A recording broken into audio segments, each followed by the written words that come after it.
Gracias a todos y todas por estar. Esta tarde tenemos Pedro Serrano del Servicio Canario de Salud de Redex. Tenemos Paco Fernández de Comunicaciones de Farmaindustria y tenemos Amelia Martín, que es la jefa de la plataforma de la innovación también de la farmaindustria. Cada uno va a hablar un poco desde su perspectiva lo que está pasando hoy en día sobre los ensayos clínicos y cómo afecta todo lo de COVID-19. Vamos a grabar el vídeo para luego usarlo en diferentes formatos, entonces creo que ya sabéis que lo vamos a grabar. Y nada, César va a llegar tarde, pero espero no demasiado tarde. Pero si vamos en orden, creo que el primero que va a hablar será Pedro. Entonces, Pedro, si quieres empezar, y muchísimas gracias a los tres por estar con nosotros y ayudarnos a explicar cómo está hoy en día la situación de COVID-19 y los ensayos. Sí, quería hacer un inciso antes, por favor, Pedro, perdona. Si queréis formular cualquier pregunta para que luego al final, en el pequeño turno de preguntas que tenemos, las enviáis por el chat directamente y ya las voy a ir recogiendo yo, ¿vale? Simplemente esto que se me había olvidado de deciros. Y sin más, pues bueno, empezamos, como ha dicho Rob, pues el título es bastante claro, cómo afecta la crisis, ¿no? del coronavirus, ¿no? Afecta a todo, en todos los niveles. Pero sobre todo cómo está afectando los ensayos clínicos que ya se están haciendo y cómo también afecta el que aparezcan tantos ensayos nuevos clínicos, ¿no? para intentar paliar o luchar contra este nuevo coronavirus. Bueno, entonces, un poquito, esta primera pregunta va orientada a eso, para que veamos un poco la experiencia también, ¿no? que estáis teniendo vosotros, ¿no? y si está cambiando mucho el formato y la forma de trabajar en general, ¿no? Para poder tanto evaluar como seguimientos, como evidentemente la práctica clínica. Entonces, bueno, Pedro, sin más, te paso la palabra. Muy bien. Bueno, daros las buenas tardes, agradeceros la invitación y por encima de cualquier otra cosa, celebrar que esté ocurriendo esto, que no se detengan este tipo de debates y que no se cercenen las iniciativas de aquellos que las tienen por el problema que estamos padeciendo, ¿no? Yo, de verdad que a mí, personalmente, más que la pregunta, me ha traído a este debate que esta pregunta la formulen desde las asociaciones de personas, de pacientes. Quiere decir que estamos viviendo un momento, en vuestro caso, avanzado de cambio de nuestra sociedad, y a mí eso todavía me sigue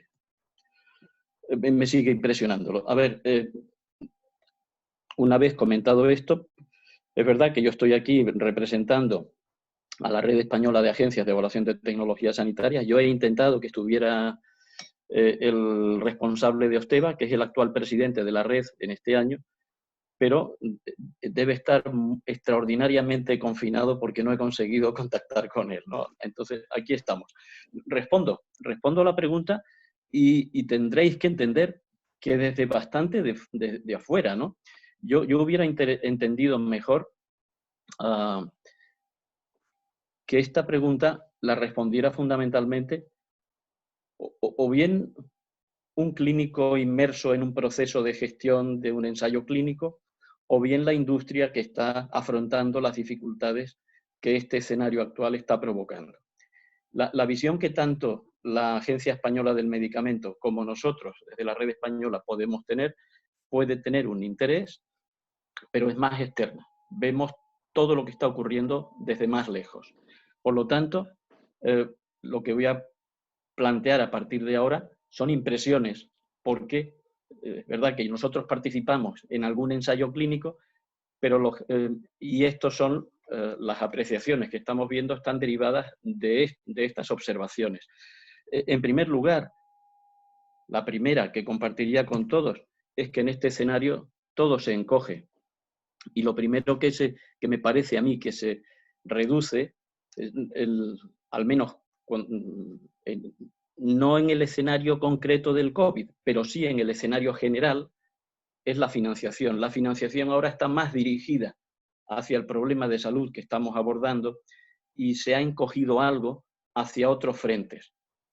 Ahora importa, lo que todo el mundo tiene en el foco, y otros escenarios que eran relevantes, otros problemas de salud, otras situaciones que eran muy relevantes hasta ayer, ahora lo siguen siendo, pero están parcialmente fuera del foco. Por lo tanto, llamo la atención sobre el posible impacto que en la financiación de los ensayos clínicos en general, no en el foco de COVID, puede estar ocurriendo.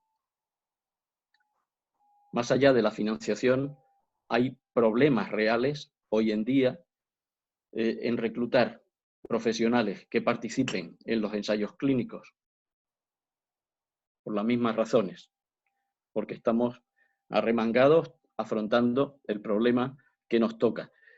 Si cuesta reclutar profesionales, en la misma línea, los problemas de reclutamiento de pacientes también son ahora más complejos. Como puede ser, nos está costando a nosotros en 2 ensayos que llevamos a cabo, en los que somos investigadores principales, nos está siendo bastante difícil mantener la secuencia de aplicación de pruebas y de recogida de datos. Se está viendo muy artefactada, interrumpida. En algunos casos esto puede no ser muy grave, pero en otros sí, porque los resultados debían ser medidos y recogidos en un momento determinado. Por lo tanto, el seguimiento, la monitorización de los pacientes se complejiza, la recogida de resultados también. Y no es, en nuestro caso no estamos teniendo un problema grave con la adherencia, pero puede serlo también. Por lo tanto, este es un elemento adicional que podría, al menos teóricamente, influir sobre los resultados. Modificaciones en el cumplimiento, en la adherencia, también podrían tener un efecto sobre los resultados. Estas son mis apreciaciones más importantes. Y ya os digo que con una experiencia limitada, sobre 2 ensayos que estamos liderando, y que los traslado al conjunto general de lo que puede estar ocurriendo en el escenario global de los ensayos clínicos a nivel internacional. Muchas gracias, Pedro. Y bueno, pues ahora Paco o Amelia, ¿quién de los dos quiere empezar un poquito, dar su punto de vista? Pues encantado, sí. Amelia, como sabéis, como la experta que tenemos en la casa, bueno, primero, muchísimas gracias por la invitación a David, a Rob, a todos los amigos de Upati, la oportunidad de compartir un rato con vosotros y compartir un poco la experiencia, como habéis dicho, de cómo estamos viviendo toda esta situación tan insólita, ¿no? Tan extraordinaria con la pandemia. Decía que, bueno, habíamos hablado un poco, Amelia hace un seguimiento diario de todo el trabajo que se está haciendo también con nuestros asociados y podrá profundizar un poquito más ya de cómo está siendo ese día a día, ¿no? Si me permitís, pues me gustaría simplemente hacer un esbozo un poquito de cómo estamos nosotros viviendo o cuál es el marco general el que estamos viviendo desde la industria, desde nuestra asociación, toda esta situación. Y lo primero, pues bueno, primero ha sido tomar conciencia de la situación tan extraordinaria que vivimos. Y la realidad es que, bueno, la llegada de la pandemia, la saturación en los hospitales, la reorientación, como ha dicho Pedro, pues de recursos, aquí hablo en general, de los recursos sanitarios, las dificultades que luego han llegado añadidas pues cuando han empezado a faltar algunos profesionales sanitarios por los contagios, la situación que viven o vivís los pacientes con los temores, digamos, añadidos de un riesgo mayor de contagio en cuanto hablamos de pacientes de otras patologías, etc. Entonces, digamos que lo primero para nosotros ha sido tomar un poco de conciencia de cómo es de extraordinaria la situación y en qué medida entonces en la investigación clínica nos iba a afectar. Esto ha sido lo primero. Ahora, lo que no puede quedar duda alguna es que para nosotros se ha convertido en una prioridad desde el minuto 1. y así lo venimos contando. O sea, si es una prioridad la investigación en general y en particular, como también ha mencionado Pedro, enseguida poner en marcha ensayos con potenciales tratamientos para el coronavirus, junto a ello el asunto del suministro de medicamentos, que nos ha preocupado muchísimo también por todo el gran terremoto que implica la crisis. Digo que en este asunto nosotros hemos querido primero, en cuanto antes, conseguir la normalidad dentro de esta extraordinaria anormalidad y conciliar eso, el que los ensayos no se vieran afectados o en la menor medida posible con la seguridad de los pacientes. Esto ha sido la clave de todo. Luego, a partir de ahí, pues nosotros hemos puesto en marcha, como es natural, una serie de vías de diálogo por supuesto, con nuestros asociados para conocer bien cuáles eran las dificultades que ellos estaban viendo con respecto a los ensayos, también con la agencia, como es natural, y con los hospitales. Y hemos de decir que la verdad es que el ambiente con los hospitales ha sido muy positivo. Es decir, ellos han compartido esta preocupación de tratar de encontrar las fórmulas para que los ensayos no sufrieran o más de lo necesario, digamos, por las circunstancias. Y después, bueno, nosotros hemos apoyado a la agencia en la toma de decisiones, las instrucciones que publicó la agencia semanas atrás y que recordaremos, para nosotros pues han sido un paso adelante. Hay que decir que muchas de esas medidas, de esas instrucciones, pues bueno, surgían también del propio diálogo que estábamos manteniendo con los profesionales de la agencia. Bueno, pues la posibilidad de monitorizar en remoto, aún en ciertas condiciones, la posibilidad también en determinados casos de llevar la medicación al domicilio de algunos pacientes y demás.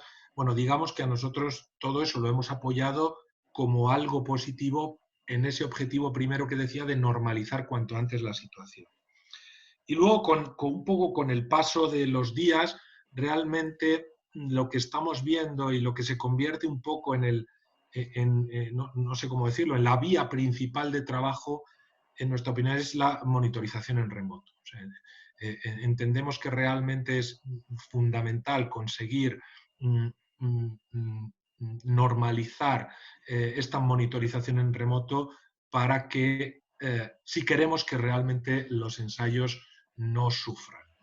Entonces ahí nosotros hemos estado trabajando, hemos diseñado una declaración, digamos, de buena voluntad, o como queramos llamarlo, por parte del promotor, con el objetivo de que en estos casos de poder trabajar en remoto haya un compromiso añadido por parte del promotor. Y fundamentalmente lo que estábamos haciendo, y luego Amelia nos podrá contar con mayor profundidad, pues hemos generado, diseñado un protocolo técnico de seguridad en el manejo de los datos en remoto. Este protocolo está prácticamente hecho y nuestro objetivo es presentarlo en estos días a la propia Agencia de Protección de Datos. Decir que en paralelo, obviamente, lo hemos visto con la Agencia Española de Medicamentos y confiamos en que con este instrumento validado podamos tener realmente el marco de trabajo que necesitan nuestros asociados. Al final, pues como es natural y con el debido control que tiene que haber en todo lo que se refiere a la investigación clínica, pues es una seguridad para los nuestros que haya un marco de fondo en el que puedan desenvolverse. Entonces entendemos que con esto, con el visto bueno que esperamos por parte de protección de datos y por parte de la agencia, pues nos permita bueno, pues poner en marcha de una manera ya más normalizada esta toma de datos, esta monitorización en remoto. Para nosotros es la clave, no solo para hoy, sino pensando un poco en ese futuro incierto con el que nos vamos a encontrar todos después de esta pandemia. Es decir, yo creo que no solo en este ámbito, sino en otros muchos, en fin, todos empezamos a intuir que habrá una etapa post en la que muchas cosas van a cambiar en nuestras vidas. De hecho, pues muchos de los que probablemente estamos hoy aquí alrededor de esta webinar estamos bueno, teletrabajando, muchos a lo mejor no lo habíamos hecho y digamos que las compañías estamos haciendo, como dicen en el teatro, un ensayo general con todo de cómo es el teletrabajo, cómo mantener la actividad de nuestras compañías con las tecnologías de la información. Entonces, yo creo que es muy importante plantear para ese futuro, pues tener un instrumento, un marco de trabajo en remoto nos permitiría probablemente afrontar el futuro de otra manera. Y entonces, este es el ámbito donde estamos trabajando, que es lo que quería contar un poco. Lo que desde luego no puede quedar duda a nadie de los que nos están escuchando es que por nuestra parte el compromiso que tenemos con la investigación clínica es total. Llevamos años, no solo nosotros, el propio sistema, la agencia, los profesionales sanitarios, los propios pacientes, trabajando bien en España. Hemos conseguido avanzar rápido, convertirnos en una referencia, ganar un espacio propio internacionalmente y a nuestras compañías les da mucha confianza trabajar en España. Se trabaja con rapidez, se trabaja con garantía de calidad, con profesionales muy bien formados, etc. Entonces, nuestro objetivo en el futuro inmediato es seguir trabajando para que este ámbito de los ensayos clínicos siga desarrollándose en España tan bien, incluso mejor, como lo hemos hecho en estos últimos años. No tenemos duda de que este es el camino y, por lo tanto, bueno, pues este es un poco el marco general, como vemos nosotros la pandemia hoy y empezamos a intuir la pospandemia. Amelia, ¿algo que añadir? Espera, que Amelia, te tengo que activar el micro. Perdona, reiniciar audio.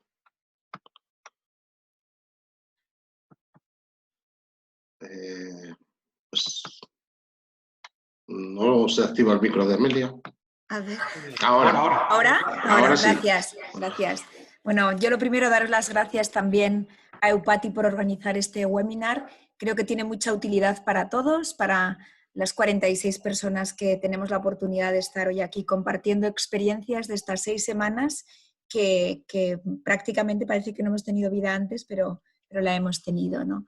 Y yo considero que efectivamente esto es muy útil para compartir cómo hemos vivido todos desde nuestras diferentes posiciones. Pido disculpas porque algo me pasa con el ordenador y no hay cámara y lo lamento, pero bueno, sí que creo que se escucha bien. Para nosotros, desde el primer momento fue importante preservar la actividad de los ensayos, como decía Paco. Yo creo que más, y siempre lo ha dicho la agencia, ¿no? Al final un ensayo forma parte de la asistencia sanitaria y esto se intentó desde luego en las primeras semanas. Para mí hubo 2 primeras semanas quizá donde todo fue muy complicado porque estalló la crisis que estamos viviendo, esta crisis sanitaria, con un fuerte impacto en todos los hospitales y eso hizo que se tuvieran que adoptar decisiones que impactaron desde luego en los ensayos. Pero quiero decir que muchas de las decisiones que se tomaron siempre fueron guiadas para el máximo bienestar y seguridad de los pacientes. Hubo que parar reclutamientos de pacientes, esto también es algo que ha sucedido en algunos casos, no en todos los ensayos, pero sí hubo paralizaciones temporales en un número importante de ensayos, hubo que reducir un número importante de visitas e incluso, pues en la medida de lo posible, hubo que evitar, ¿no? Que las estancias de algunos pacientes en los hospitales por cuestiones de ensayos clínicos, reducirlas a lo mínimo.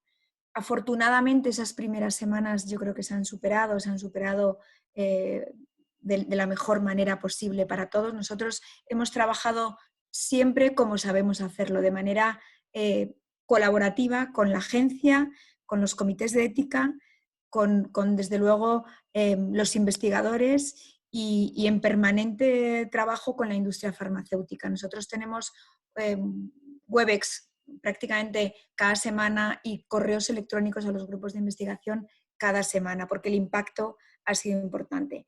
para mí ha habido algo o un elemento fundamental en todo este proceso de aprendizaje que lo estamos viviendo, y ha sido los pasos que hemos dado en el ámbito de la digitalización, del uso de la tecnología, principalmente en todo lo que tiene que ver con el ámbito de los ensayos clínicos, ¿no? Ha habido incluso la relación, ¿no?, de cómo ha sido esa comunicación del médico con la farmacia hospitalaria, muchas veces ha sido a través de una comunicación informática, o sea, el cambio ha sido importante. Y también cómo se están dando los pasos en cada uno de los ensayos, se analiza paciente por paciente para ofrecer la mejor solución. Eso también quiero decirlo. ¿Y qué está haciendo la industria? Pues en primer lugar, ofrecer el servicio de medicación a domicilio cuando esto es posible, cuando es una medicación oral o cuando es una subcutánea y se puede el paciente autoadministrar. Cuando esto no es posible, pues se está estudiando la posibilidad de que vayan enfermeras. En las primeras semanas de la crisis era imposible conseguir personal de enfermería para estas labores. Ahora la situación, como digo, está cambiando, pero es verdad que esto de llevar la medicación a casa del paciente es una realidad y es posible porque hay agencias de transporte con las que habitualmente trabaja la industria farmacéutica, que hace ese envío de la medicación desde el almacén a los centros, son vendors validados y certificados, y ha sido ágil la implementación, con lo cual esto ha sido un punto a favor. Y además son las farmacias hospitalarias donde se recoge el fármaco y se entrega a domicilio del paciente. Y es el investigador principal el que informa al paciente y lo documenta. Aquí es importante que sepáis que las compañías farmacéuticas no tienen datos personales de los pacientes, no reciben datos de pacientes. A nosotros la protección de datos, también lo que comentaba Paco y luego me referiré, como es la monitorización remota, sigue siendo un elemento importante. Se ha conseguido en algún caso incluso enviar medicación de Madrid a Canarias a pacientes que estaban en ensayos, monitorizar el fármaco con control de temperatura, o sea que las herramientas tecnológicas nos están ayudando en esta situación, ¿no? Pero yo creo que sí es muy importante que toda esta situación también va cambiándose manualmente a medida que hay pues EPIs o nos está permitiendo que incluso profesionales sanitarios hayan podido acudir a casa de los pacientes en algunas visitas. Es verdad que la mayoría de las visitas se han hecho de manera telefónica, lo que se llama ahora la telemedicina, ¿no? que antes parecía más un anuncio y ahora es una realidad. Pues el 80%, hablando hoy con un investigador principal de un centro importante de nuestro país, nos decía que ellos en una semana el 80% de las visitas se estaban haciendo telefónicamente, pero además en algunos casos, excepcionalmente, los profesionales se han desplazado a casa de los pacientes. Además, ha habido otro elemento importante, que son estas visitas de inicio remotas para activar centros. Y hay centros en España que han permitido hacer esto, algo que era impensable hace 7 semanas, hace una realidad hoy en día. Y esta posibilidad de iniciar centros con visitas de inicio en remoto ha permitido reclutar pacientes que se pueden beneficiar de este producto en investigación. Con lo cual, como digo, dando pasos. Y Paco se explicaba uno de nuestros principales líneas de trabajo ahora mismo, que es permitir la monitorización remota con verificación de datos fuente. Es decir, que se pueda ir al origen del dato. Y aquí también hay una evolución en las propias compañías farmacéuticas en ir dando pasos para que esto se pueda hacer.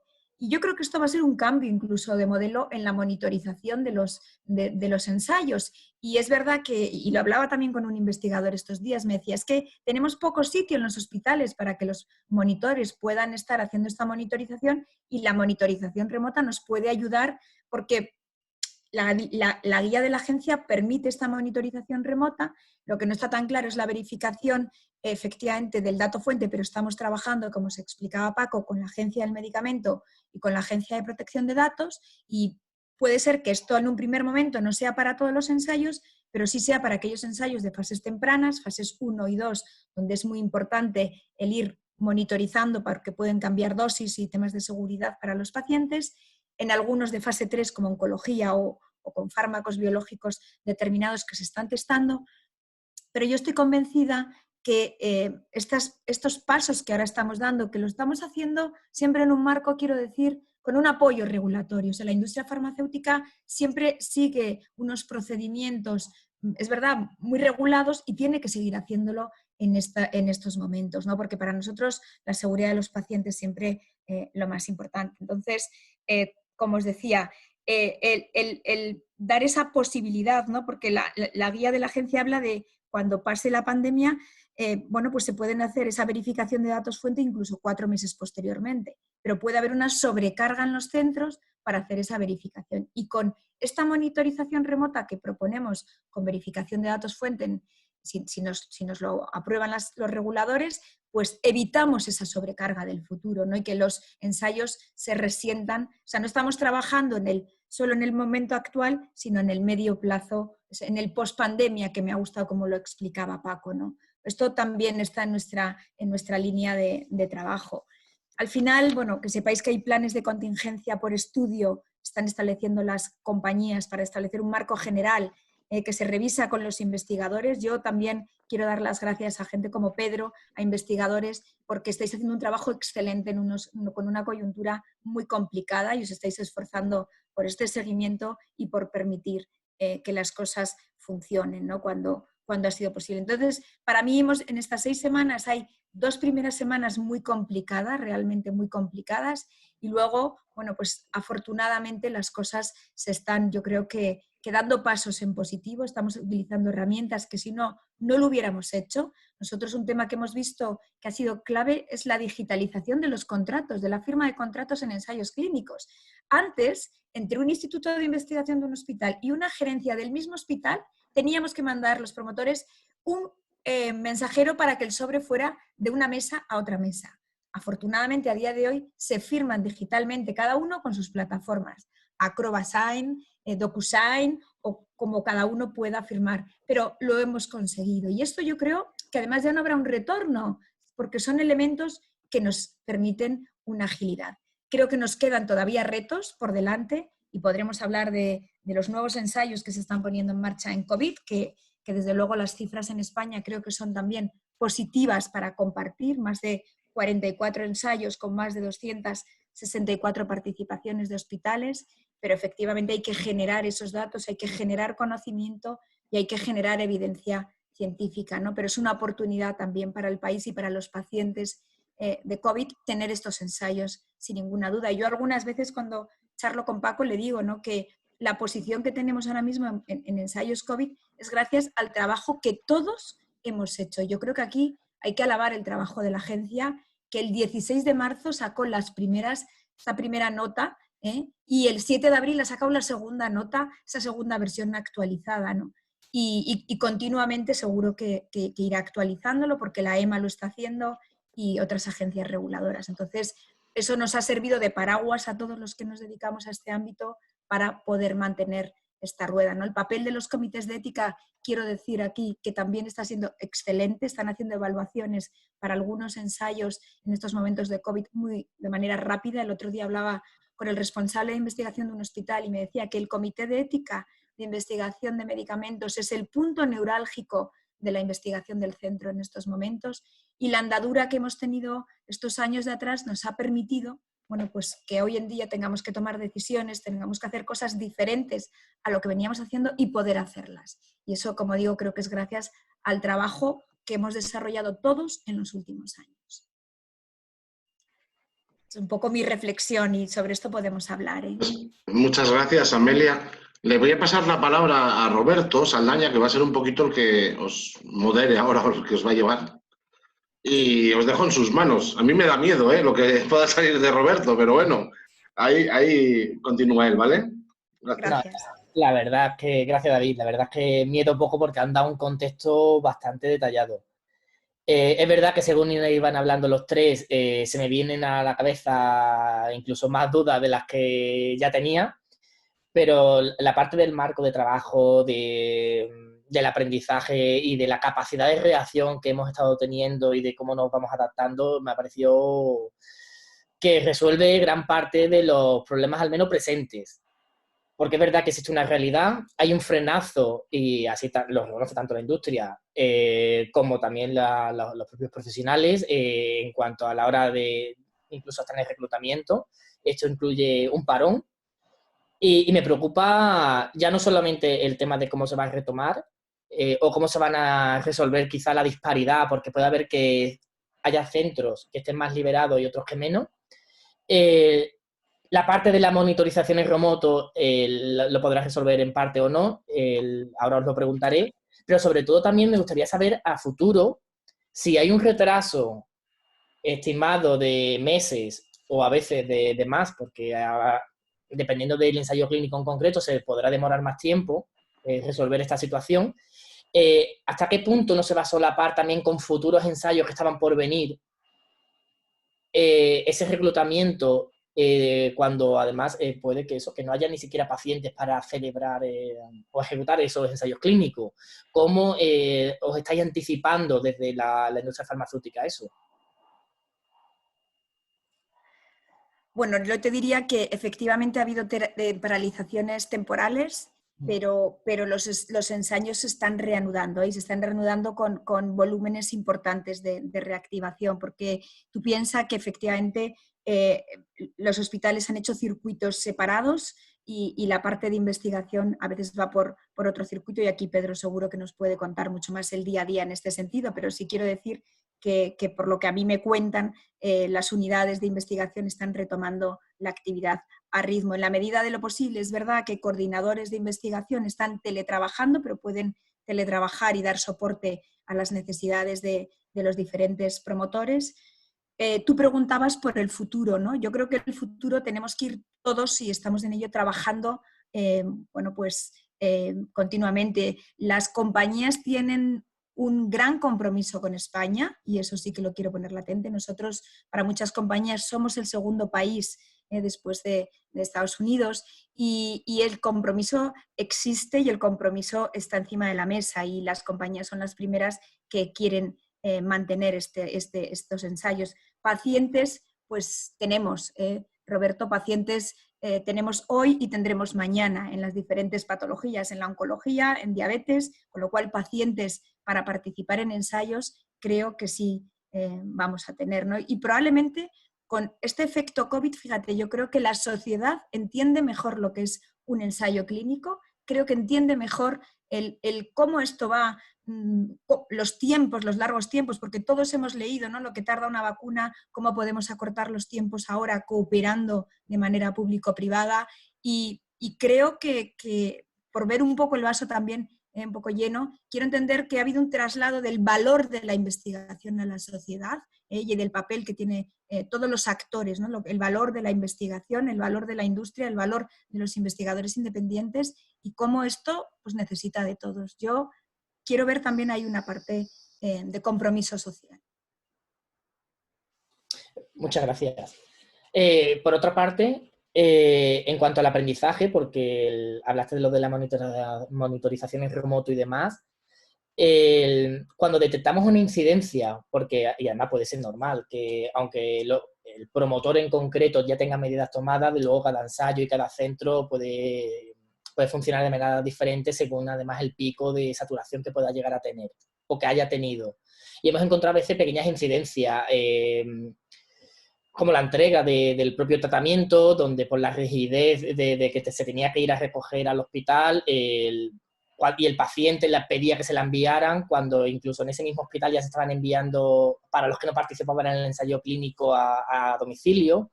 No se encontraban qué canales se están habilitando, porque llamar al centro, que es lo adecuado, no ha sido fácil. ¿Estáis habilitando otro tipo de canales para intentar resolver estas incidencias con agilidad?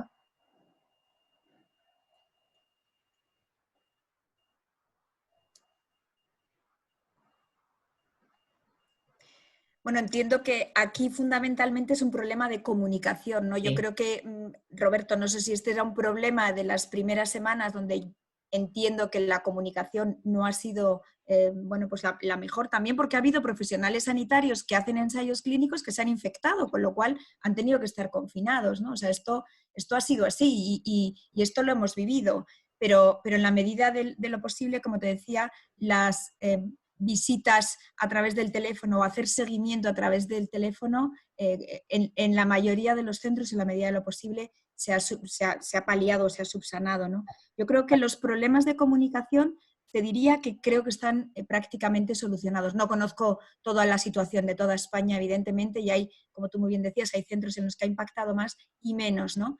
Pero las unidades de investigación con las que nosotros tenemos bastante relación están haciendo un esfuerzo de todos, también de los propios coordinadores, por tener esas vías de comunicación. Creo que lo que ocurrió en las primeras semanas nos sirvió para aprender y para establecer cambios en las actuaciones posteriores que estamos viendo. Roberto, perdona la interrupción, pero acaba de llegar César y no sé si queremos que él hable un poco antes de seguir las preguntas. Sí. Estoy activándole la cámara y el micro. Vale. Lo acabo de ver, sí, gracias. Hola, César, ¿nos escuchas? Estamos... Probando.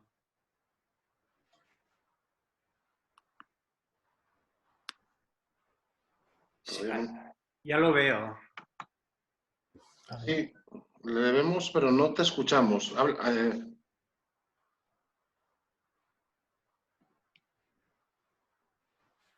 Espera que se nos ha salido, ¿o no? Ah, vale, tranquilo, sí.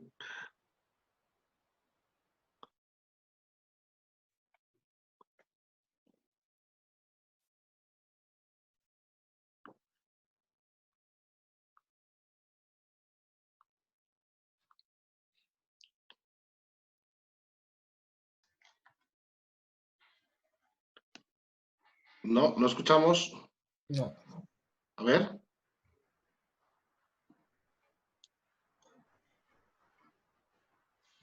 No. Podemos hacer una cosa.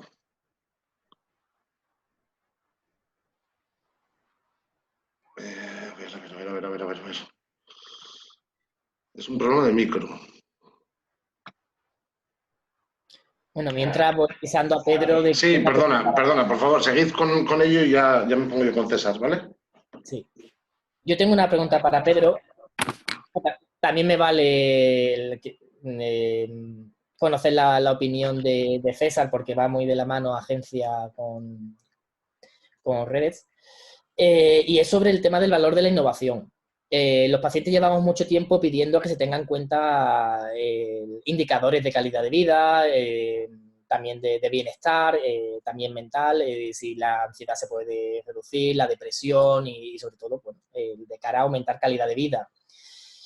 Ahora que ya hay ensayos clínicos que los incluyen, si se registran esos datos durante un confinamiento donde pueden estar elevados las situaciones de ansiedad, de depresión, ¿hasta qué punto van a ser fiables para luego hacer comparaciones a la hora de posicionar un producto? Porque quizás las comparaciones sean injustas, porque los datos estén alterados. ¿De qué manera estáis planeando ese futuro, o sea, futuras evaluaciones para corregir el que alguien se quede o algo se quede fuera cuando no debería quedarse fuera o al contrario? Me habéis abierto el micrófono, imagino. Sí. A ver, ahora hay que abrir el micrófono otra vez. Ahora. ¿Quién entra? ¿Entra César? ¿Entro yo? Pone el Pedro. Vente, Pedro. ¿Se puede explicar? Bueno, te comento, te respondo a la pregunta. Hace ya tiempo, hace años, que en los ensayos clínicos, tanto para fármacos como para cualquier otra tecnología sanitaria, pues vamos midiendo resultados percibidos por los pacientes. Los propios pacientes son los que valoran si la intervención que han recibido, sea medicamentosa o de otro tipo, ha tenido un valor en relación a sus propias expectativas.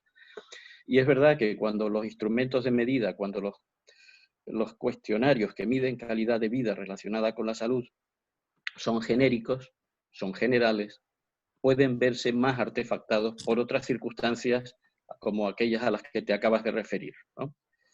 Que se pueden activar en una situación de confinamiento. Estas circunstancias tienen un papel menor, sustancialmente menor, cuando los cuestionarios que se utilizan se complementan con otros cuestionarios específicos que miden de manera más concreta la mejora de la funcionalidad o determinada capacidad o sintomatología. Es cierto que cuando en los ensayos clínicos se mide coste-utilidad, ya no solamente el resultado de salud con alguna expresión de utilidad, sino que se combinan con medidas de coste, pues nos vemos obligados a utilizar cuestionarios genéricos que miden calidad de vida. Pero estos se pueden complementar con cuestionarios específicos precisamente para salvar esa circunstancia a la que te referías, Roberto. Vale. De ahí que ensayos clínicos que se estén llevando a cabo o se estén actualmente diseñando podrían de alguna manera ampliar la recogida de información para evitar esos cuestionarios genéricos y dar más detalle. Más que evitarlos, es complementarlos. Claro, lo recomendable es combinar uno que te dé información sobre utilidades, un cuestionario genérico, con alguno específico que mire de forma más precisa el resultado de salud que se quiere, sobre el que se quiere medir la eficacia o la efectividad, ¿no? Si el ensayo está en una fase incipiente, claro que se puede hacer, porque tú ves que siempre tienes que medir un resultado en la base, al inicio del ensayo y posteriormente en distintos momentos del avance del ensayo, ¿no? Si se está en un momento más avanzado, se puede hacer, pero no tienes la medida basal, siempre es una debilidad. Vale, ahí entiendo, no sé si es farmaindustria o si es un problema de protocolo, la agencia también nos puede ayudar a ver de qué manera se podría solventar esta realidad, porque es verdad que, que cada vez el impacto que tiene una medida concreta en la vida del paciente es lo que lo hace de verdad útil. Si perdemos esta variable, yo creo que perdemos una gran parte de la información que nos da esa propuesta. ¿Hasta qué punto se está trabajando desde los promotores de los ensayos o desde la propia agencia estas incidencias? O si alguien la había propuesto o ni siquiera se ha propuesto. ¿Una pregunta para mí, Roberto? Bueno, ya para todos los panelistas. Que respondan otros. Sí.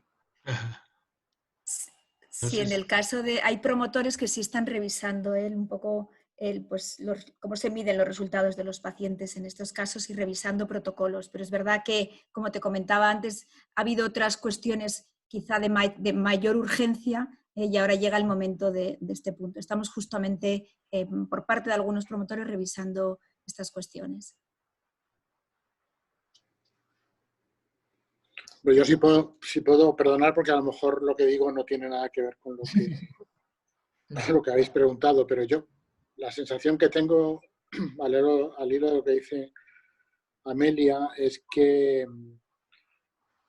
esto ha sido una ola muy fuerte y ha venido toda de golpe. Quiero decir que estamos ahora cuidando que no se nos escapen los ensayos clínicos que se habían iniciado porque el hecho de que los pacientes no puedan ir a hacer visitas, porque el hecho de que los pacientes no puedan recoger medicación, porque el hecho de que los promotores, los monitores no puedan entrar en los hospitales, porque la vida se ha parado. Y claro, en fin, supongo que vosotros os habéis hecho muchas veces esta pregunta, pero ¿qué día nos dimos cuenta que la vida se había parado? No hace mucho nos dimos cuenta que la vida se había parado. Y ahora estamos un poco tratando de reconstruir, ahora que parece que el agua refluye, ya veremos por cuánto tiempo, estamos intentando reconstruir todo eso. Entonces, Roberto, yo creo que ahora mismo toda esa fineza todavía no está del todo bien montada. Yo estoy seguro que los promotores se lo están planteando y que nadie más que ellos tiene la intención de ver cómo estos ensayos clínicos y los del futuro, porque la otra cosa es que nos abocamos a quizá a un mundo futuro que ese sí que estaba más o menos planteado, que es un mundo futuro en el que a lo mejor vamos a recabar información y datos de los ensayos clínicos de una manera distinta a la que lo hemos hecho hasta ahora. Y a lo mejor esto lo acelera, ¿vale? Pero la verdad es que la ola nos ha pasado por encima, básicamente sin capacidad de planificar muchas cosas. Y ahora mismo no estamos para esa fineza. Estamos recuperando que los ensayos que estaban en marcha no pierdan. Y evidentemente, y esto sí que está planificado, discutido, cambiará la forma en la que recogemos información de los pacientes en los ensayos clínicos, y todo esto nos facilitará que, lo primero, tener una idea más real de lo que pasa con la gente, incorporar esta cosa que tanto os preocupa, que es los resultados de verdad sobre los pacientes, y luego hacerlo de una manera que no sea tan dependiente de una estructura que estaba montada hasta ahora, que, claro, que nadie pensaba que se podía detener de una manera tan brutal como se ha detenido. Gracias. David, yo por mi parte no quiero acaparar más. Si alguien quiere también preguntar, yo creo que es el momento. Bien, bueno, gracias César, porque también nos has respondido un poquito a la primera pregunta que habíamos hecho, ¿no? Que cómo ha afectado esta ola, ¿no? Esta crisis a todo el mundo. Entonces, yo voy a iniciar con una pregunta que han lanzado en el chat, y luego Rob creo que tiene también alguna más que le ha llegado. Y preguntan, en este caso, yo creo que va un poco, bueno, nos podéis contestar también un poquito los tres por los diferentes puntos, ¿no? Que si se ha añadido en la investigación los efectos adversos que puede tener el COVID sobre los resultados de un ensayo. ¿Se modifican los protocolos? No, es una pregunta que me han lanzado aquí.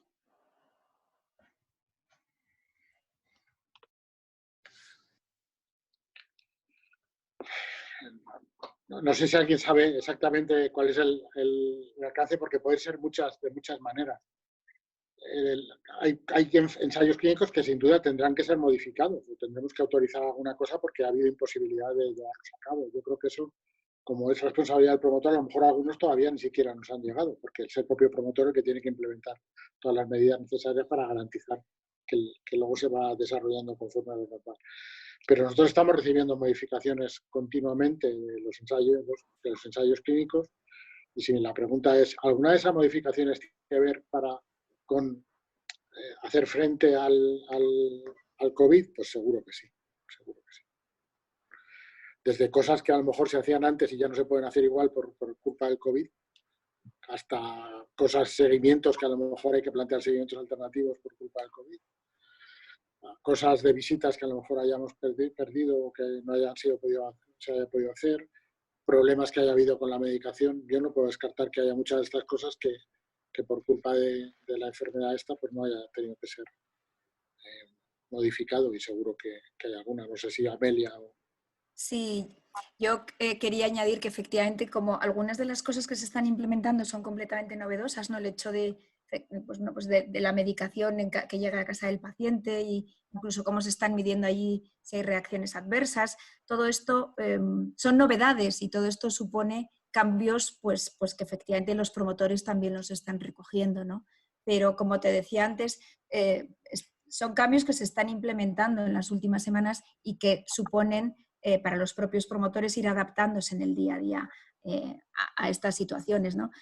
Yo os comentaba, o sea, la posibilidad de que las enfermeras vayan a casa del paciente es una opción que hasta hace muy pocos días no se podía contemplar porque no había enfermería. Ahora, si pueden ir, pues el paciente puede ser mejor guiado en la continuidad del ensayo clínico, y por lo tanto quizá puede haber menos desviaciones en el ensayo, ¿no? Pero esto es algo que yo te diría que cada día vamos resolviendo, y sobre todo los promotores se encuentran con esto. Pero también quiero decirte que se están buscando soluciones continuamente, ¿eh? Y como decía César, ¿no? Esto es una ola o esto es un tsunami que nos ha llegado, nos ha arrastrado, y todos estamos haciendo un esfuerzo importante por mantener, y sobre todo porque los pacientes puedan participar. Pero sin duda el COVID habrá afectado a pacientes que están en los ensayos, y eso tendrá efectos que nos hagan modificar protocolos y otros aspectos del propio ensayo. Vale, tengo otra pregunta que nos hacen, es ¿las incidencias se están recogiendo e identificándolas como COVID-19? Deja que comente algo en relación a lo que estaba discutiéndose hace un segundo. Pensaba, y claro, en ensayos que ya van en marcha, vamos a tener que encajar no vamos a poder encajar con comodidad todos estos imprevistos, ¿no? Si algunas pérdidas vamos a tener, algunos efectos vamos a sufrir. Claro, en los ensayos multicéntricos, aquellos que se están llevando a cabo en distintos países, aun cuando no se tenga una medida basal para poder referirse a ella, pero cuando se van haciendo medidas a lo largo del tiempo, existe una posibilidad, no para afirmar, pero sí para sospechar, que todo este efecto de acompañamiento de COVID, al que podemos llamar ansiedad y más cosas, puede haber tenido un efecto diferente en cada territorio, en cada país. No lo está viviendo igual España que Dinamarca o Italia que Chequia. Entonces, mirando longitudinalmente los ensayos, aquellos que han perdido la oportunidad de tener una medida basal para comparar resultados, pero sí pueden servirnos de algo las medidas longitudinales que comparan grados de problema en cada país y cómo esto ha podido influir sobre el sentir, los valores, la ansiedad general en cada territorio, ¿no? Al menos como una medida a considerar.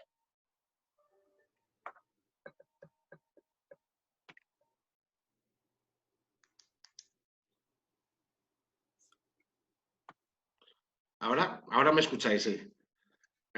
Bueno, simplemente deciros que era un error, no era una pregunta, era una aportación, que las incidencias se están recogiendo e identificando como COVID-19. Me estaban afirmando una persona que también es investigador, Vale. trabaja en investigación. Vamos. Perfecto.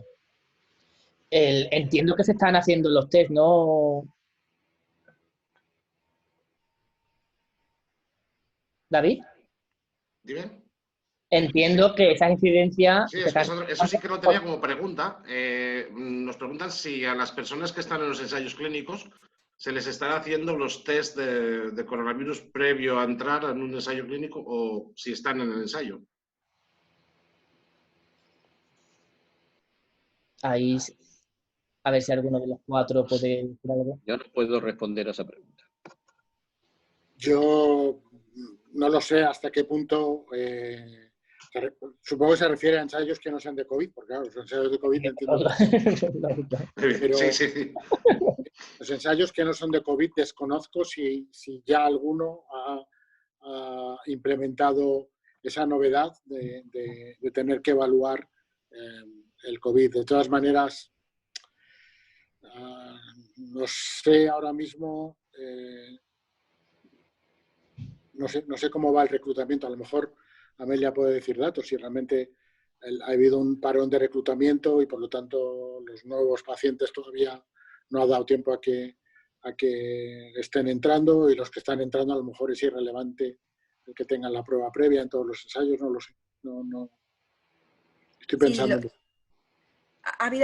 sí ha habido paralizaciones temporales y ha habido centros que han tenido que paralizar los reclutamientos. Sobre todo lo que comentaba al principio César es que las 2 primeras semanas el impacto de COVID en las unidades de investigación fue muy fuerte y luego progresivamente se han ido adaptando y se han retomado estos reclutamientos e incluso se ha permitido entrada a nuevos pacientes, ¿no? Y en ensayos de COVID-19, pues en algunos de los ensayos que está promoviendo la industria, España ha sido el primer país en reclutar pacientes, en cerrar incluso. Y esos son datos, bueno, eso también es porque tenemos muchos pacientes, pero también es porque hay un compromiso de los investigadores con el ensayo, ¿no? Yo creo que eso también es un dato positivo. Sobre si se están haciendo test a los pacientes que estén en ensayos no COVID, yo no tengo ese dato, no puedo contestar porque no tengo ese dato. Una pregunta más. El haber pasado o no haber pasado la infección, ¿podría llegar a ser en algún momento un criterio de inclusión o no inclusión por si pudiera afectar en algún momento una segunda oleada para no perjudicar el impacto en los resultados? Pero eso dependerá mucho del ensayo, ¿no? De cuál sea el ensayo.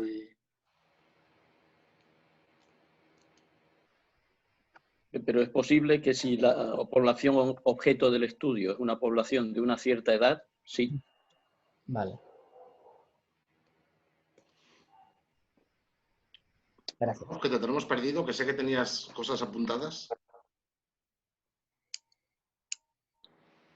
¿Rob es el que se ha caído? Ay, sí, perdona. Sí, yo tengo preguntas para Amelia y para César, bueno, para todos, pero yo quiero saber si hay datos sobre cuántos ensayos se han modificado o cuántos ensayos han parado estos días y si alguien está siguiendo el recomiendo de cada uno. Ya sé que Amelia nos ha dicho en términos generales de que ya es mucho mejor que hace 4 semanas, pero, por ejemplo, mi médico me sugirió ir al centro hace un mes. Yo tenía un miedo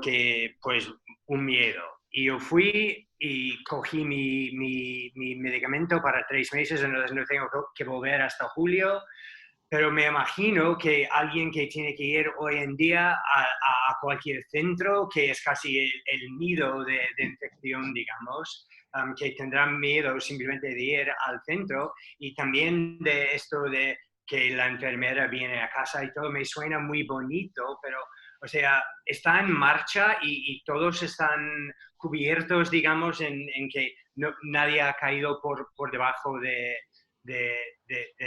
necesario. Por ejemplo, en enfermedades raras donde trabajo yo, pensando en protocolos de Duchenne o de fibrosis quística, me parece súper complicado de que en 2 o 6 semanas pueden cambiar el estilo, la forma y resolver todos los problemas. Y nada, solo esto que personalmente tengo miedo de ver que nadie que estamos cubriendo y no olvidando de nadie.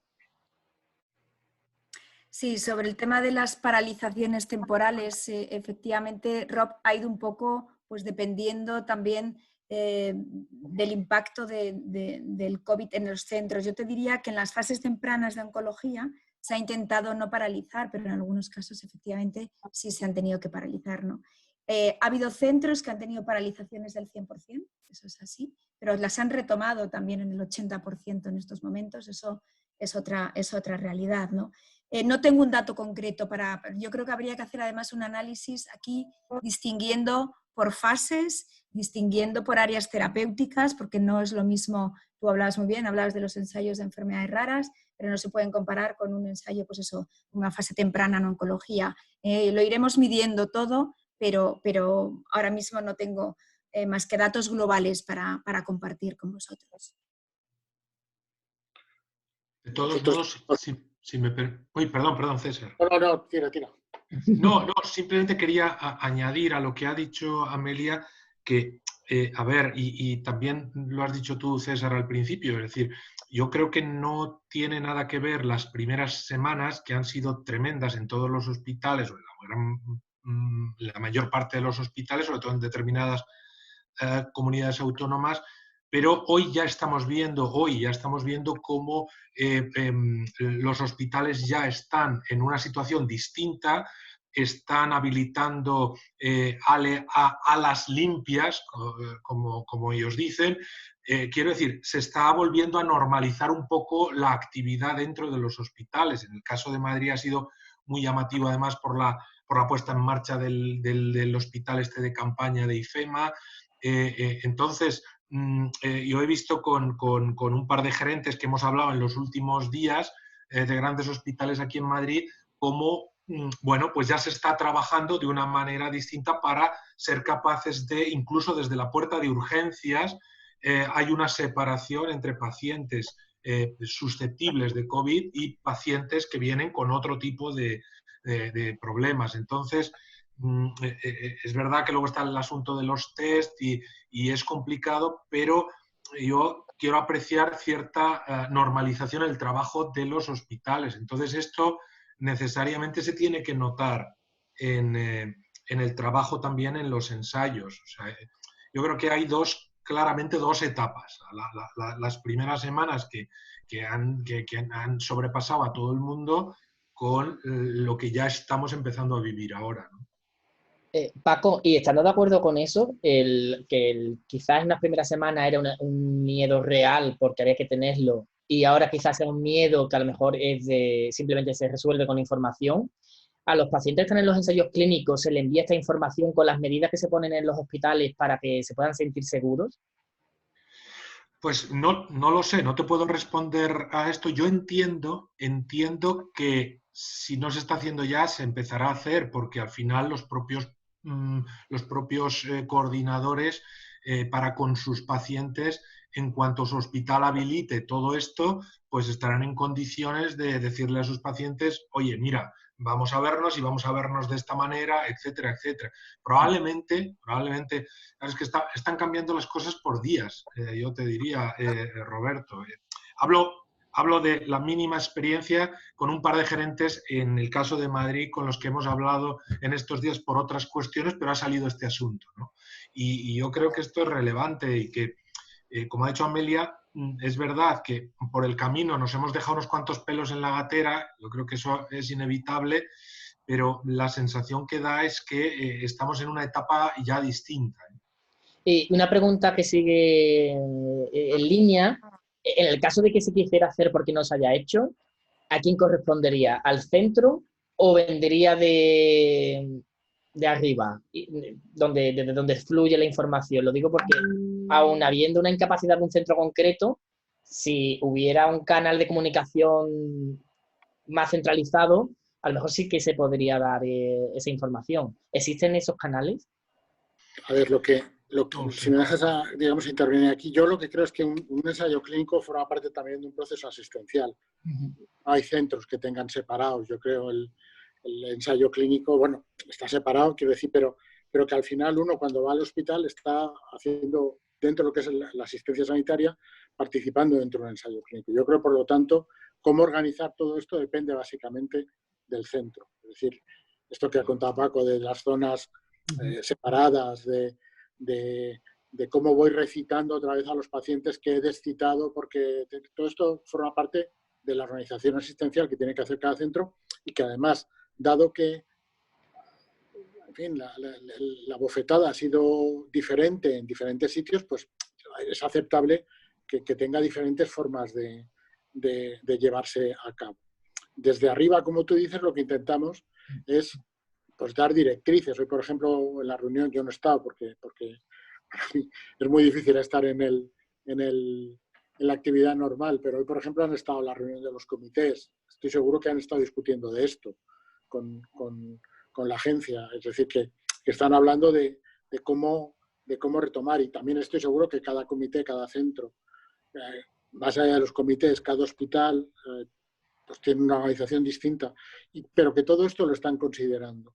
Lo que pasa es que más allá de dar unas directrices, digamos, de sentido común, esto hay que retomarlo, no podemos perder el bagaje del ensayo clínico en todo esto. Bueno, pues la forma en la que se puede hacer es muy distinto en hospitales que todavía mantienen a lo mejor 100, 120 pacientes ingresados, que en los sitios donde a lo mejor lo tienen ya perfectamente separado. No, 800, 200, a lo mejor estoy tirando por lo bajo, ¿no? Siguen muriendo 400 y pico personas todos los días. Sí, también me gustaría añadir, Roberto, que aquí la comunicación investigador-paciente del ensayo es importante. O sea que yo creo que los primeros que están ahí en primera línea, ¿no?, para que fluya esa comunicación son los propios investigadores, y quienes seguro, bueno, pues fueron los que mantuvieron esas visitas telefónicas al principio y quienes bueno, están en contacto con los pacientes. Y esto yo creo que es clave, y como se ha comentado durante esta tarde, el mantener a los pacientes en los ensayos es el objetivo de todos los que nos dedicamos a esto. Perfecto, gracias. Perdón, supongo que... Robert, a dar la palabra. ¿Puedo? Sí, sí. No, solo, Amelia, me has hecho pensar en el gran número de médicos y de personal sanitario que están de baja o que han cogido COVID-19 en las últimas 8 semanas, que ya estamos a más de 6.000. Y claro, supongo que esto también simplemente refleja la realidad de que no están a 100% de poder asistir a todo lo normal, digamos, como un día, un año normal, ¿no?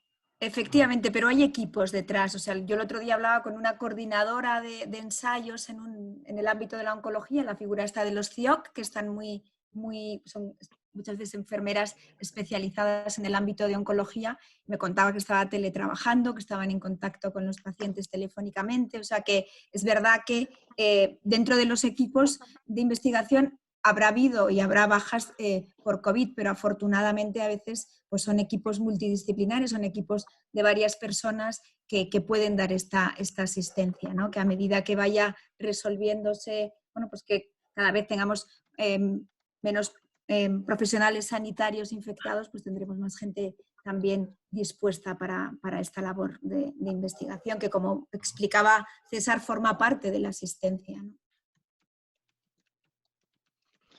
Bueno, Perdona, David, tengo sí, una pregunta Roberto. para César por el tema del REC.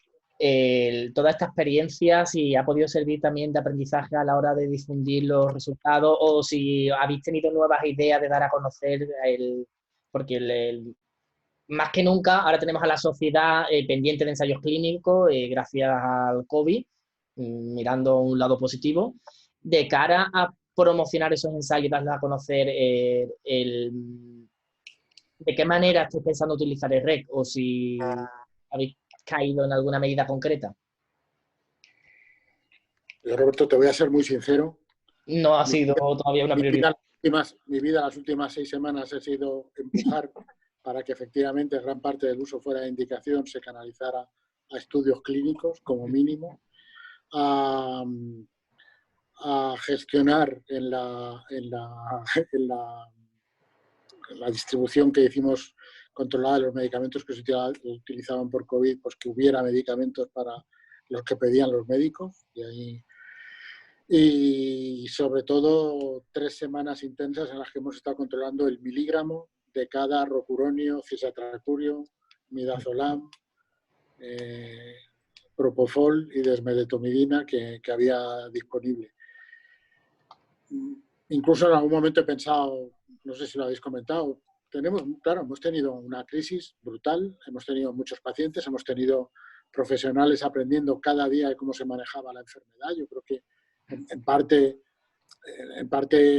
estamos aplanando porque las medidas de distanciamiento pues, han funcionado, pero luego otra cosa que está ocurriendo es que cada vez hemos tenido médicos que han ido aprendiendo con el uso de los medicamentos. Lo hemos intentado meter todo lo posible en ensayo clínico. Al final, pues ayer hablaba con los colegas italianos, ellos digamos han tomado una estrategia de menos ensayos clínicos pero más grandes, que me parece muy buena. Nosotros hemos tomado una estrategia de, bueno, vamos a intentar dar cabida a que el uso que está habiendo, bien sea en estudio observacional o en ensayo clínico, pudiera generar también evidencia. Bueno, ya veremos a ver qué es lo que va pasando. Así que hemos intentado, pues eso, y es un esfuerzo que vamos a hacer, incluso llamando por teléfono a los promotores, pues tener muy claro cómo va el reclutamiento, cómo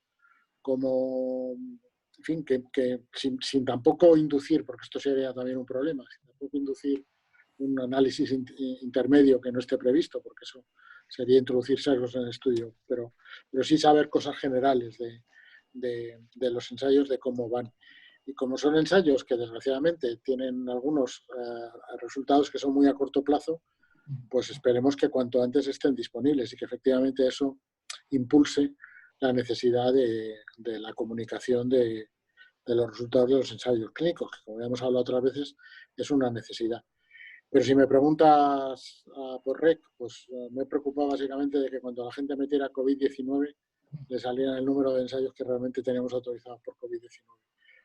Sabiendo además que al principio ha sido un poco desastroso porque claro, tampoco teníamos el músculo para ir llamando a los promotores para que los datos que salían en COVID por eso estuvieran fin, que al principio salían incluso muchas cosas en blanco, ¿no? Y que podían no dar mucha información.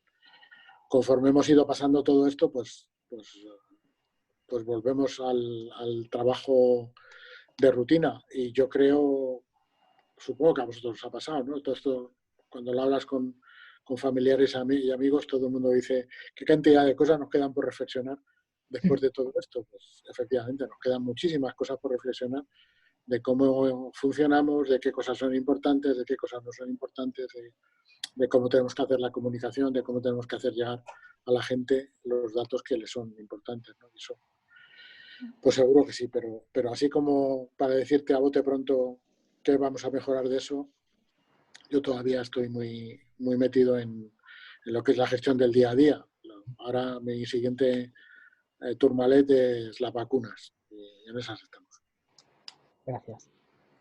César, yo quería aprovechar para preguntarte, porque yo creo que el REC está dando una información en estas semanas muy útil para conocer la foto de cómo vamos evolucionando y cómo son esos ensayos, pues en ocasiones multicéntricos y en otros unicéntricos, o conocer un poco los promotores. Pero yo te quería preguntar por esos estudios observacionales que también la agencia está haciendo un esfuerzo por aprobar en los últimos días, si tenéis pensados volcarlos en el REC para poder conocerlo.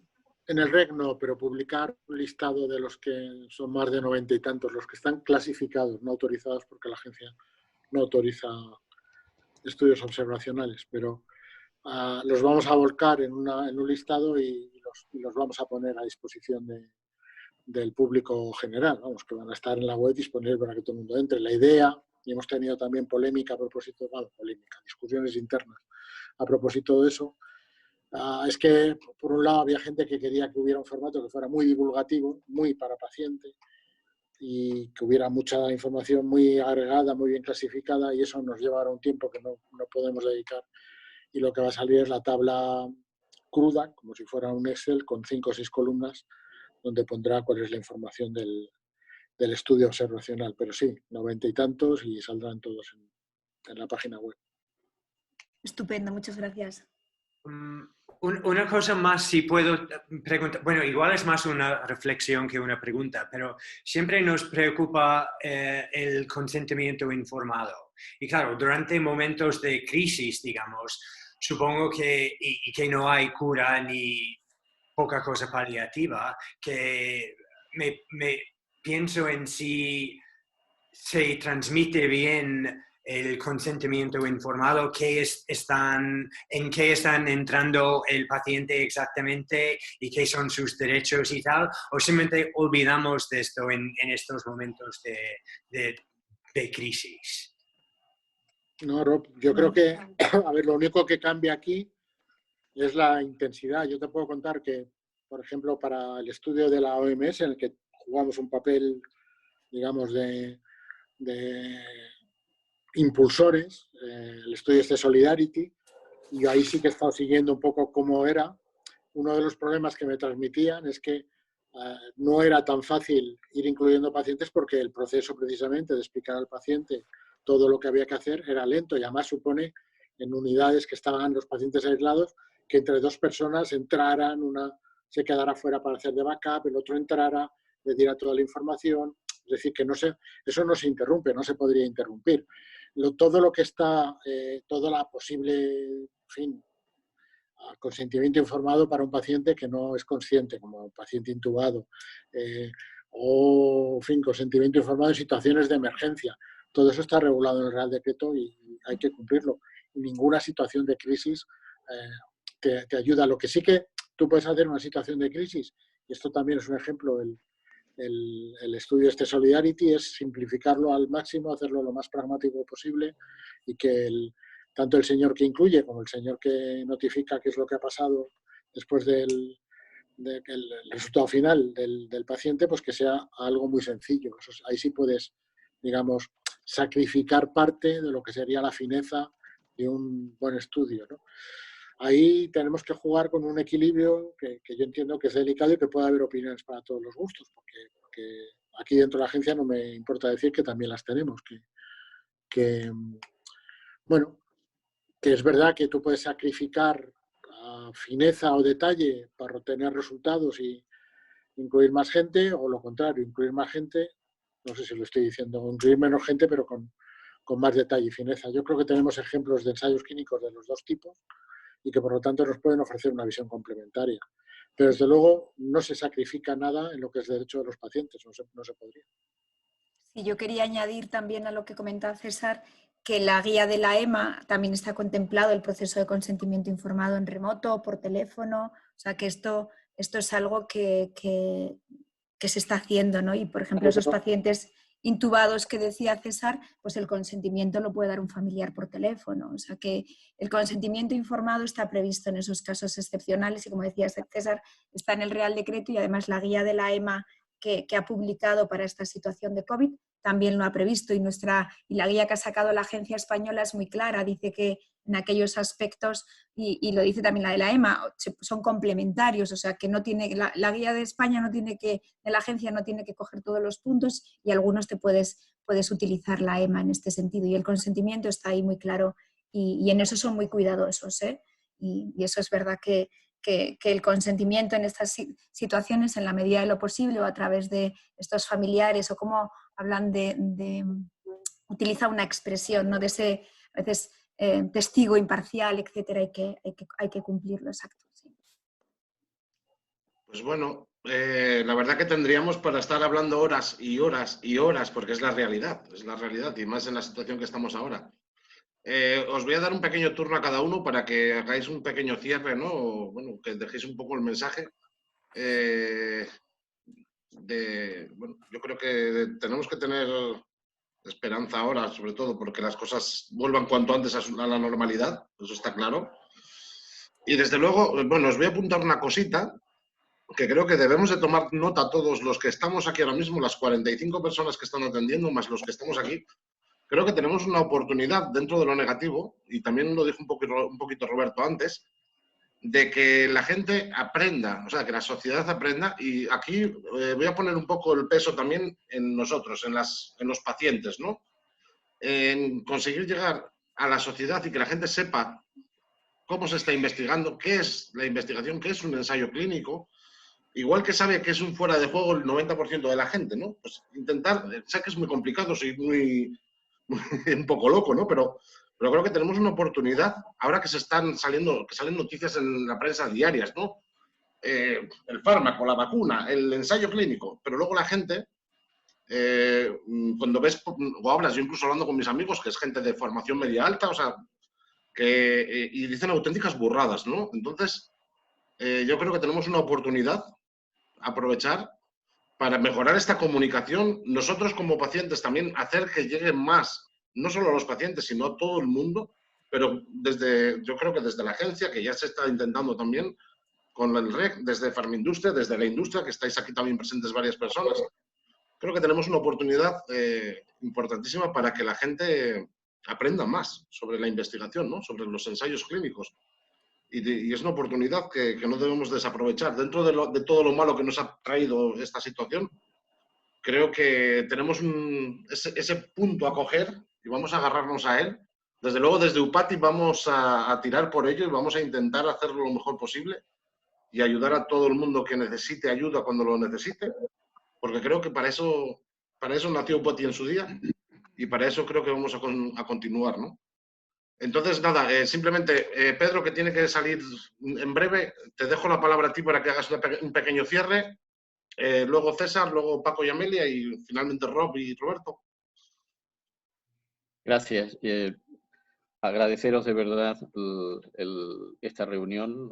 Ha sido aceleradita, pero hemos podido profundizar en aspectos muy importantes y yo coincido contigo en que una de las esperanzas que tenemos todos en general, como pacientes, como agencias y como investigadores también, es que la sociedad, los pacientes, conscientes de lo relevante que es la generación de conocimiento, sean más proclives a tener más presencia en los ensayos clínicos, participen más y mejor, que la adherencia sea un elemento que al menos en el ensayo se respete para poder maximizar en esa fase la evaluación de la eficacia de los productos. Esta es una de las cuestiones en las que yo también tengo esperanza a partir de estas circunstancias, pero es verdad que lo que estamos viviendo, la intensidad y la duración, en algo nos va a afectar. Y esto también es un reto, ya no tanto para la sociedad, sino para los promotores de la investigación. También nos toca a los investigadores y a la agencia cómo trabajar en este tipo de escenarios. Quizás, hablo por REDETS, no puedo hablar por la AIMS, a nosotros, en donde el proceso evaluativo no está tan regularizado, nos hace sentirnos menos implicados en este proceso. Y quizás esto es una llamada de atención para también prepararnos mejor en este escenario y poder dar respuestas organizadas, rápidas, como ha ido dando la Agencia Española del Medicamento ante un proceso de evaluación en los fármacos que sí que está más regularizado, de evaluación y de investigación. Muchas gracias, Pedro. Un placer. Desde luego que también la gente tiene que conocer REDETS también, porque incluso muchos de los pacientes, cuando empezamos a hablar de HTA y de evaluación de tecnologías, no lo conocen, incluso no conocen que en su propia comunidad pueden tener una agencia de evaluación. Y creo que también es otro punto importante, ¿no? Yo creo que entre todos tenemos una gran labor por hacer, digo, porque todavía nos queda camino. Y bueno, muchas gracias por haber estado hoy con nosotros. César, te paso la palabra. Sí, Pedro.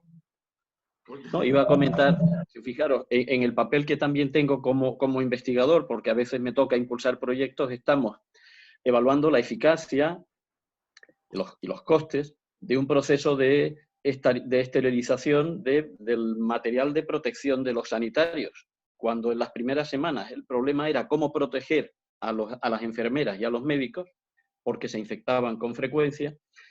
Generamos un ensayo en el que estamos probando distintos tipos de procedimientos, de sustancias, de radiaciones, de ozono, para ver cuál es capaz de, trabajando sobre tela y sobre plásticos, permitir a los sanitarios que reutilicen estos productos. No son fármacos, son otro tipo de tecnologías sobre las que también hay que trabajar, ¿no? Entonces, esto está menos regularizado, pero también es una llamada de atención para nosotros. Estábamos hablando de que los pacientes ojalá cambien sus actitudes, que la industria también tiene que desarrollar mecanismos para responder a este tipo de imprevistos. Estamos hablando de que los investigadores también tienen que aprender y las agencias, y yo me estaba refiriendo a REDETS, también tendrán que madurar a partir de este momento. Muchísimas gracias a todos. A vosotros, a ti. Muchas gracias. Ahora, César, perdona que te hayamos cortado.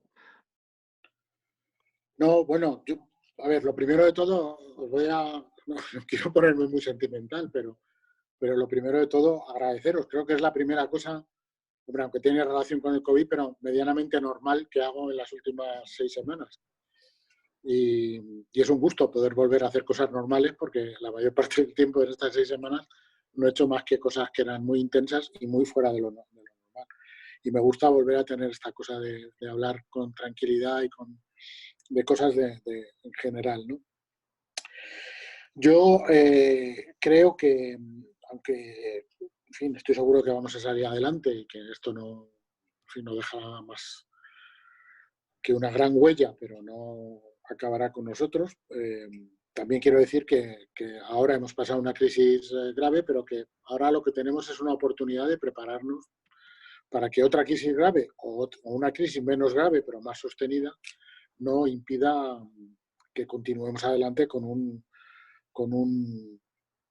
bueno, siendo lo que como agencia nos marcamos como objetivo en algún momento, que era que fuéramos un país atractivo para hacer investigación clínica.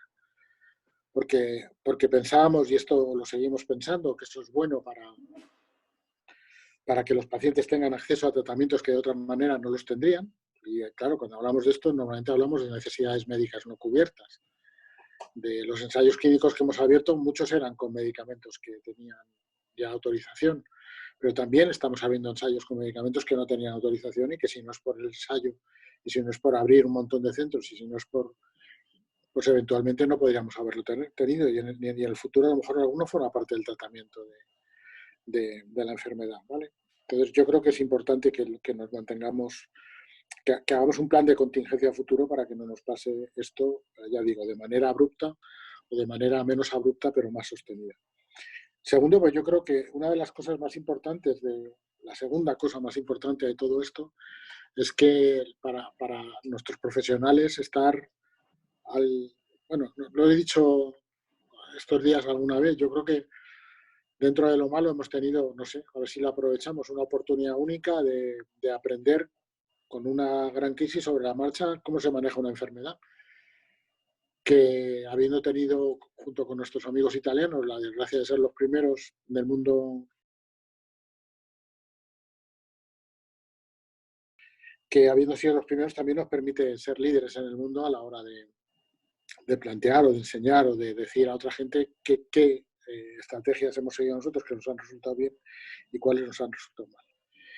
Y la última cosa, y también me la habréis oído decir muchas veces, y yo creo que por esto como país también es bueno que luchemos, la investigación clínica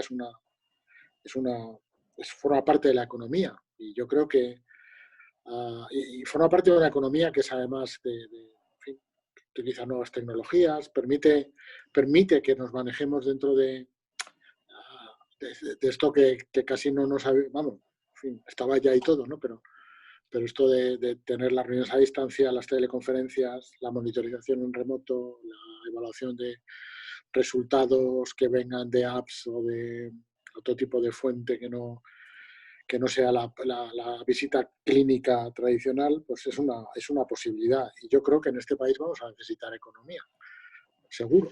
Con lo cual, no me gustaría que renunciáramos a esta parte. Por eso, el llamamiento que yo os haría es, vamos a seguir teniendo confianza en el sistema, vamos a aprender de los errores y de los reveses, aunque no sean por error, y vamos a continuar a futuro con precaución, porque, insisto, que ahora,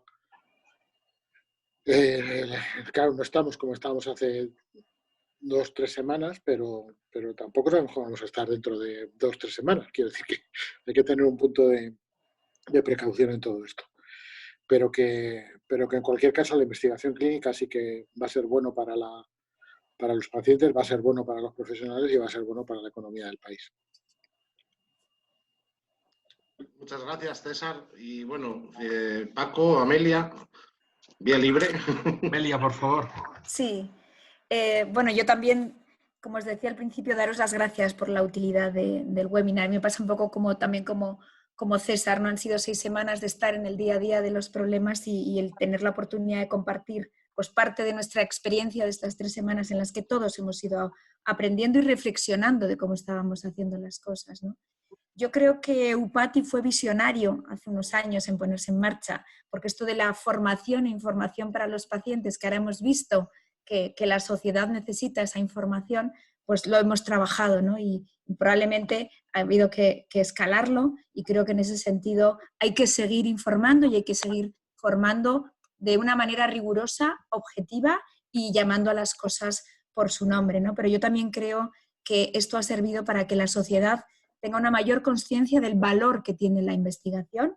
La investigación desde un punto de vista colaborativo, yo creo que esto nos ha enseñado muchas cosas, pero ha puesto de manifiesto de la colaboración público-privada sí o sí, algo que ya estábamos trabajando, se ha visto reflejada en esos grandes ensayos con Solidarity de la OMS, ¿no? Pues cómo ha habido esa aportación del fármaco también por parte de la industria, creo que ha sido un ejemplo de colaboración que lo veníamos haciendo y que lo tenemos que seguir haciendo, porque no hay otra manera de poner fármacos en el mercado que de una manera colaborativa, ¿no? Así que tenemos que seguir aprendiendo, tenemos que seguir generando conocimiento y yo creo que efectivamente se ha demostrado que la investigación clínica es buena para todos, para los pacientes, para el sistema, para los profesionales y comparto con César esa reflexión, ¿no? Que forma parte de la economía, de ese empleo de calidad, bueno, pues un poco del modelo de país que probablemente todos queremos, ¿no? Para los próximos años para nuestro país. Yo creo que en eso estamos trabajando también en Farmaindustria para seguir trayendo investigación a este país y poder hacerlo porque en el otro lado, pues efectivamente hay una agencia que siempre ha respondido de manera excelente y nos lo ha demostrado en estas últimas semanas, esos comités de ética que nos ayudan tanto muchas veces a encauzar determinados procedimientos de una manera adecuada. desde luego trabajando con vosotros, con los pacientes y la industria comprometida, ¿no? Yo quiero también deciros que estas 6 semanas de trabajo intenso con las compañías, el hacer las cosas bien ha sido uno de nuestros mayores objetivos y bueno, y tenemos retos por delante porque, como decía César, esto no sabemos dónde vamos a ir, pero tenemos retos de seguir haciendo y seguir implementando todo este tema de la digitalización y los avances tecnológicos que yo hacía referencia, que sí o sí pues tenemos que seguir implementando. Dando las gracias a Upati por convocarnos esta tarde y poder compartir y poder ver incluso a Paco, que hace 6 semanas que no nos veíamos. Así que daros las gracias a todos por esta oportunidad. Roberto, os dejo ya cerrar a vosotros. Yo, Bueno, Roberto, te dejo cerrar a ti. Yo nada más que quería daros las gracias a todos porque habéis contestado con una sinceridad bastante... no sé si decir única, pero es difícil encontrar eventos donde habléis con tanta sinceridad y os lo agradezco de verdad. Y me quedo nada, con que esto es bueno para todos y sobre todo para la salud de las personas, que es de verdad para lo que estamos trabajando. Y ya te dejo cerrar a ti, Rob. No, y solo quiero decir que tenemos que hacer esto más a menudo para mantenernos al día. O sea, dentro de pocas semanas vamos a repetir el mismo formato, digamos. Pero gracias a todos por estar con nosotros hoy y ya hemos pasado mucho el tiempo previsto para la sesión. Yo os voy adelantando una cosita y daros las gracias a todos, a los que habéis estado participando como panelistas y a los que estáis atendiendo. Sí, informaros que el día, o sea, en nada, en mayo, va a ser el Día Mundial de los Ensayos Clínicos. Entonces, bueno, de cara a esa fecha, algo haremos, os intentaremos sorprender un poquito y ya en los próximos días os iremos informando. Pero bueno, vamos a seguir haciendo cosas que creo que podemos ayudar a todos y entre todos ayudarnos. Y sin más, pues muchísimas gracias y estemos conectados, ¿no? Que en breve seguiremos haciendo cositas. Muchas gracias a todos y doy por cerrado ya la sesión. Muchas gracias. Muchas Venga, gracias. Gracias. hasta luego. Chao.